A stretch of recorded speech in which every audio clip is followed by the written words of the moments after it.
go ahead and get started. Good morning, everyone. My name is Allison Oliver, and I am a math specialist here at the Department of Education. And I have with me my colleague, Jamie Abair. Jamie, you want to introduce yourself? Good morning, everybody. I'm Jamie Abair, and I'm also a math specialist here at the department. And we wanted to welcome you all to this webinar. This webinar is a deep dive into the math approach and suite of resources available as a part of the department's statewide tutoring strategy, Accelerate. You can find general guidance, including a recording of the kickoff webinar on the Accelerate landing page on the Louisiana Belize site. Here is our agenda for today. We're going to start with purpose and overview, and then we'll go into the acceleration approach in math. We'll take a deep dive into the acceleration cycle, discuss the assessments partnership, and we'll close with questions at the end. So purpose and overview. We believe that every student in Louisiana schools can achieve high grade level standards in mathematics by ensuring that they have access to on grade level instruction every day through the use of high quality curriculum. It's essential that the supports provided are timely and directly connected to new learning. And so in order to achieve this, it's necessary for every teacher to be trained in the implementation of the high quality curriculum and to collaboratively plan for instruction and supports for students. The current health crisis and our recent weather events have caused unprecedented disruptions in learning throughout the state. As school systems resume instruction, we must plan to address students' unfinished learning.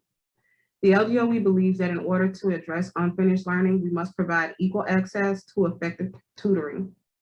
This should be done at scale across districts as a core function to achieve significant results for all students. Accelerate is aligned with our approach that we've rolled out over several years in our academic strategy. Accelerate bridges our approach from core instruction to tutoring during extra time. The evidence supporting acceleration through individualized, just-in-time support that's connected to grade level content is applicable to tutoring as well as classroom instruction. So we need to let go of our old practices of starting the school year with blanket reviews of prior grade level standards, which result in long-term loss of access to grade level work. That only perpetuates inequities for our students. So that top graphic is what shows what we don't want to happen. Students who are impacted by interruptions to teaching and learning are still able to access most on grade level content without prior review. And that missed content can usually be integrated in a minimally invasive way. So this means that as we move through the year, teachers build in scaffolds and supports as they are needed to support success in on grade level content. And so that's what's shown in the second graphic. This idea of providing just-in-time supports to accelerate access to grade level mathematics isn't new. It is, however, more urgent than ever that we shift our approach to align with this best practice. Addressing unfinished learning through acceleration alleviates barriers to learning and celebrates the value of all learners.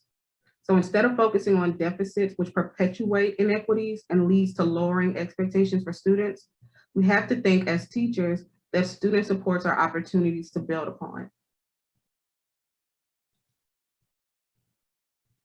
Acceleration is accomplished when teachers focus on looking forward through the provision of just-in-time supports that ensure readiness to engage with grade level content by building knowledge and connecting to skills in current lessons. When teachers accelerate learning, they are diagnosing where students are on their path to mastery, and they put students on a fast track to accessing on grade level content instead of delaying it through remediation. An acceleration approach addresses unfinished learning in an equitable way. And when we talk about acceleration, we're talking about a type of intervention that is proactive. It's tutoring through extra time. It builds skills that students need to access upcoming lessons. And it is based on an analysis of data that identifies the unfinished learning needs of each individual student. Acceleration is not remediation, which is deficit-based, teaching skills in isolation, and disconnected from current learning. We think of remediation as teachers dedicating the first few weeks at the beginning of the school year to reteach or refresh student knowledge, and understanding of previous grade level content. We know that this is ineffective and is detrimental to student learning. Acceleration is also not a substitute for intensive interventions. So while teachers could use the Accelerate materials for one type of intervention, it is not the entirety of what may be needed to address the unique individual needs of students. So the acceleration approach in math. The coherence in the math standards provides teachers with an explicit pathway to the development of student mathematical understanding.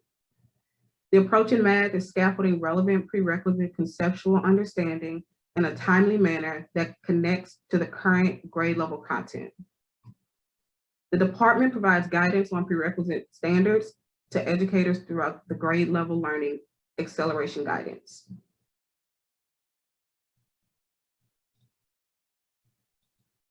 So we're going to talk about some of the math resources that are available to support acceleration in math. Tools to support the concept of acceleration as a strategy to address unfinished learning have been present on the K-12 math planning page for many years.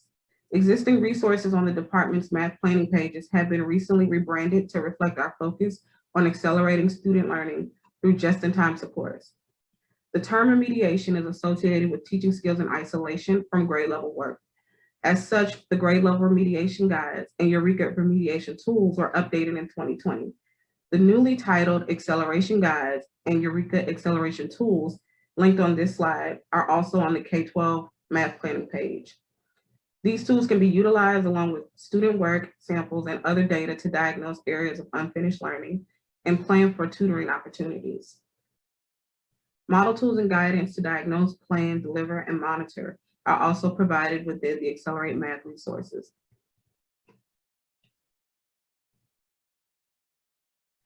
To support Accelerate Louisiana's tutoring strategy, the department is continuing to build out Accelerate resources. Accelerate Math resources will be updated regularly throughout the year, with all resources posted by this winter. The Accelerate Math resources are built as proactive supports to upcoming classroom content in order to ensure students' readiness for grade level mathematics.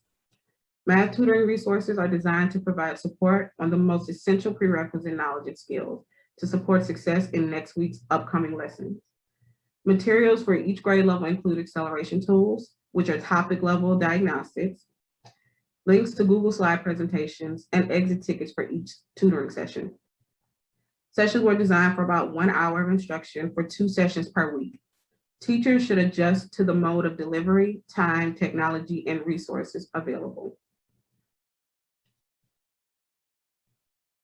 So now Jamie will take us through a deep dive of the acceleration cycle and what it might look like in practice. So the acceleration cycle should be used as a structure of continuous planning and responding to address student needs.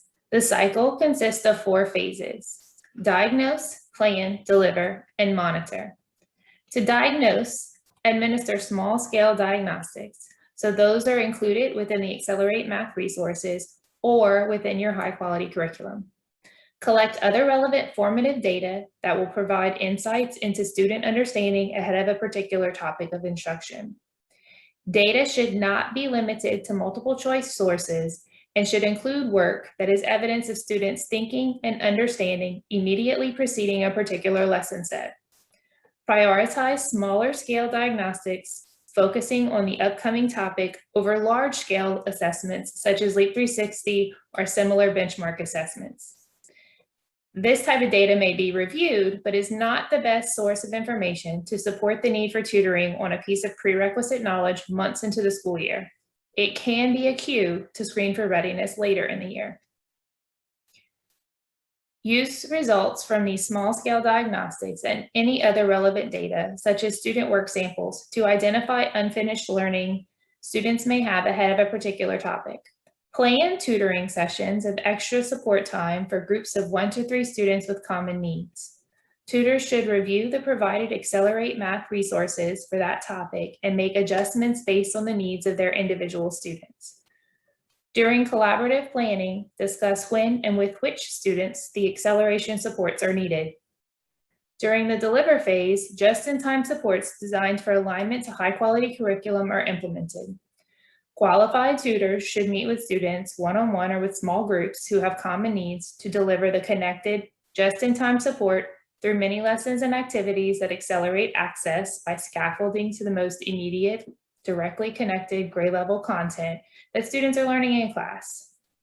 To monitor, use daily student work from tasks embedded in the curriculum and student work from the tutoring session. Use information gained about student understanding to plan the next instructional steps. It's important to note that the cycle will be engaged in repeatedly over short periods of time at the cohort, class, and tutoring group level. We'll now take a look. Now that we've had an overview, we're going to take a deeper dive into the resources.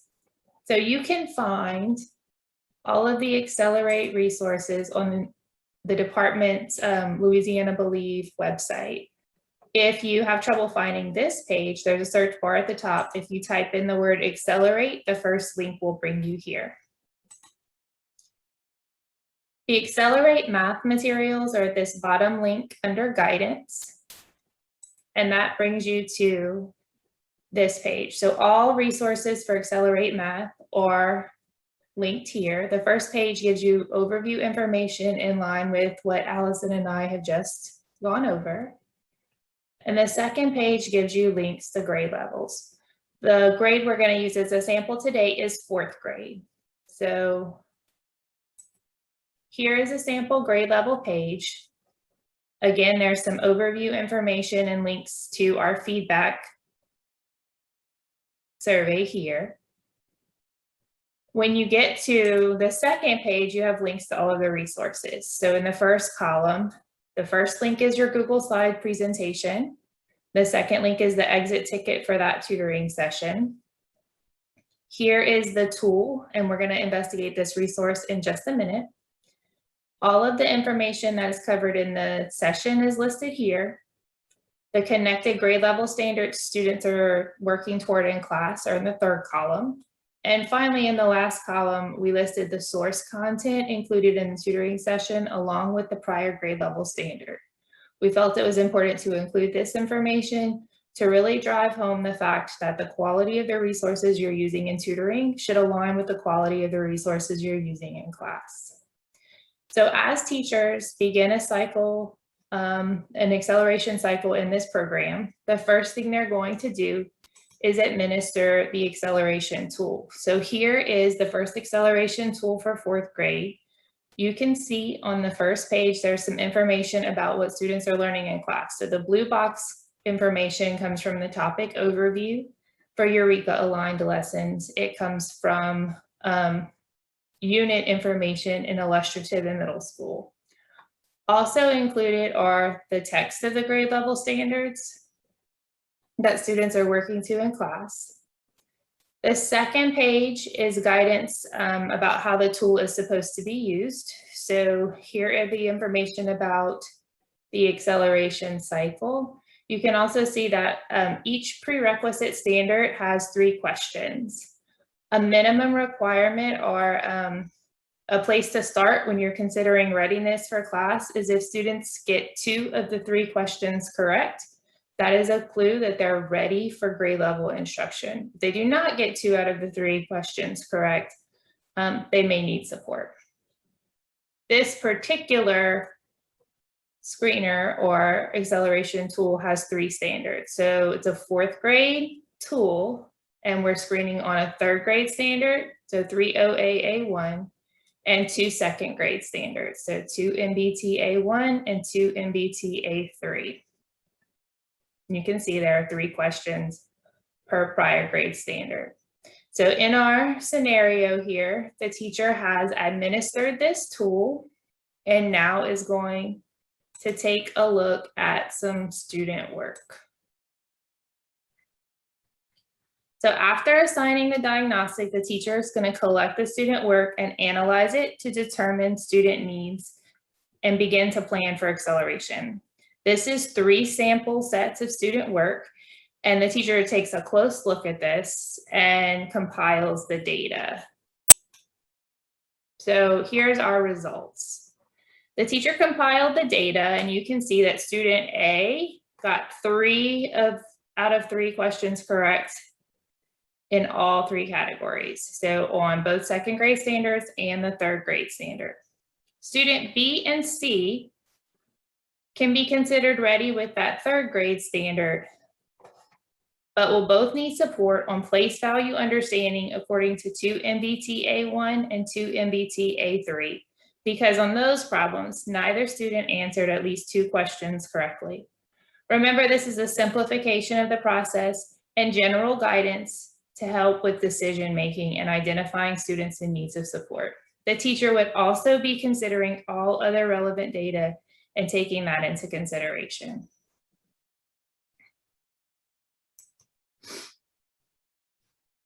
So after the teacher identifies the students and we move into the planning stage of the cycle, at this stage, we have the diagnostic results and we've looked at any other relevant data. We must then begin to plan sessions of extra time for small groups, and we're going to review the resources. So back to the 4th grade page, this link right here will bring us to the tutoring session itself. So in the tutoring session, you can see that it's titled by the grade level material students will be engaged with. So ideally, a teacher would use this material before teaching Module 1's topic A and B. The second slide reiterates that information and gives teachers a link to a feedback slide. So please note that these materials are created for teachers by teachers, and if there's any feedback that anybody has for us, this is the quickest way to get it to us. On the third slide, you can see some of that information that was also on the grade level page. So the grade level standards we're working toward in class, the prerequisite standards that this particular tool session is addressing, any particular vocabulary students might need for class, the level of rigor they're working toward, and materials or manipulatives needed for the tutoring session. These materials and manipulatives should be things that are commonly available in most classrooms, like place value discs are something that are pretty common in elementary classrooms. We try to keep this minimal so that the tutoring session Google slide presentation itself would be enough to support the tutoring for teachers and to make this applicable in lots of different contexts. But we also know that students who are having challenges in math sometimes need some concrete things to touch to understand the mathematics. The 4th slide in every session gives some of that topic overview information that was also listed on the tool. And finally, the 5th slide shows some notes on delivery and intended uses for these slides. So you'll notice on the left that all of these slides so far are gray. Those gray slides are tutor facing. So these are not intended for kids. These are all intended for the tutor or the teacher to give them some background information. Slide 6 turns white. So these are all of the student facing slides. From this point forward, everything is intended to be shown to kids. And in most slide decks, there are 2 sessions. So this one is listed session 1. You'll see session 2 in a few minutes. And I say most because there are some slide decks in kindergarten and in high school that just have 1 session. But in general, there are 2 sessions in every slide deck. And they're designed for an hour of tutoring, but that's flexible depending on the structures you have in place at your school for this time. Okay, the next slide has a student-friendly objective and the tools and materials that students will need. Again, we tried to keep this pretty minimal. Each content slide after that has sometimes animations, but it also has a suggested script or vignette or some notes for tutors to use, because we know that lots of different people are tutoring students with lots of different backgrounds. But all of the content slides should have some notes or intended conversations to have with students. So there's lots of content slides in this one, and then you'll see there's practice and additional practice. We tried to build these as scripted, but also as flexible as possible so that people could adjust to the amount of time they had or the needs of the students in their particular group. So then the structure is the same for each session following. You can see session 2, there's the welcome slide and then the content slide. For each 2-session presentation, at the end, there's an exit ticket. So this would be what you would use during the deliver phase. And then to monitor students, an exit ticket is provided. That exit ticket content is directly related to what's in the tutoring session.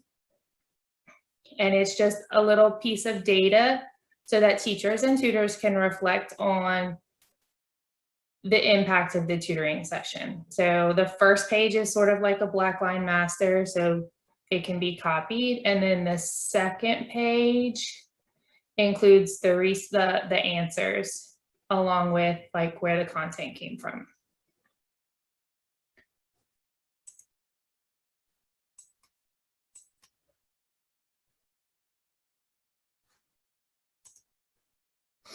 Okay, now that we have experienced one cycle, again, I want to reiterate that this is cyclical and it will recur repeatedly.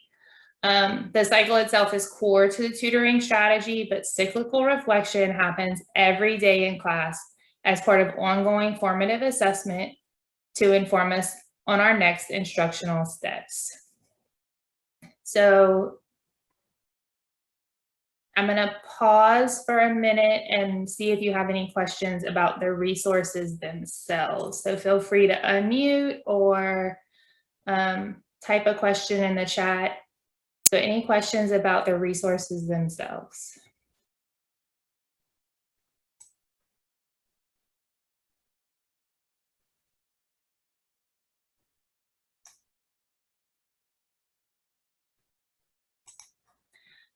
Okay, so we also wanted to take a minute and highlight our ongoing work with the Assessments Foundation, which provides teachers and tutors with the opportunity to administer and analyze portions of our resources in a digital format. So as you know, we're partnering with Assessments to provide electronic access to exit tickets and acceleration tools to teachers. Assessments is a free formative assessment tool for math, and it contains a library of content that supports implementation of our most widely implemented Tier 1 curricula for systems using Google Suites or Canvas. The partnership with Assessments provides an opportunity to teachers to administer acceleration tools and exit tickets electronically, and also provides access to data reports that assist in helping teachers to analyze that data. So it supports acceleration by enabling teachers to use that electronic collection, plan those tutoring sessions, deliver just-in-time support, and then have electronic access to monitoring exit tickets. And I believe that everybody on this call has access to the contact information at Assessments, but we did want to include it here.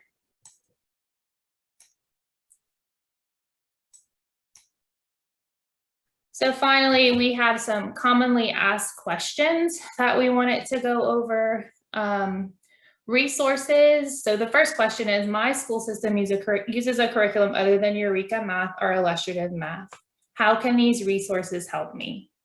So our resources can support school systems with other curricula in a few ways. The research and model behind the design are applicable to all high quality materials. Those systems should investigate the standards alignment provided in the Louisiana Guides to Implementing with a group of teachers experienced in your curriculum to determine when specific tutoring lessons are applicable to your students. The resources could also be used as a template or a model for building your own similar tutoring sessions with content from your particular resource. So are there other ways to utilize these resources outside of a tutoring session? Best practices outlined in Accelerate are applicable in any scenario which there is embedded time to work with individuals or small groups of students. Resources can be used in any extra time that's in addition to the core math time. So that's including morning time, breakout groups, small groups, win time, or after school sessions. Is it ever a good idea to do a session with the whole class? So based on interruptions to teaching and learning in the previous year, the diagnosed cycle data may show the necessity for whole class support. For example, if I'm a 5th grade math teacher and I know that the 4th grade teacher was out last year due to COVID during a large part of Module 5 in 4th grade, and the diagnostic data shows me that almost all students need additional support ahead of Module 5 Topic C in 5th grade, I would likely plan a mini lesson using the tutoring resources for the whole class. These types of decisions should be exceptions rather than the rule and should always be based on data and student need. And finally, do I use these resources with the same group of students each week? So this depends on individual student need and information obtained through the diagnose process. Tutoring groups should be flexible and responsive to timely data throughout the year. That's one of the key reasons that small-scale diagnostics at the topic level should be prioritized over large or year-long benchmarks. Different students will need different supports, and this should change frequently. So as always, we are open to feedback and we want to continually improve these resources. The feedback link is on every grade level page and also linked here. If you have any questions about our resources, please reach out to stem@la.gov. And if you know any content-strong educator that would be interested in contributing to this work, we are accepting applications for experts. So at this time, that concludes the content of our webinar, but you are welcome to unmute and ask any questions.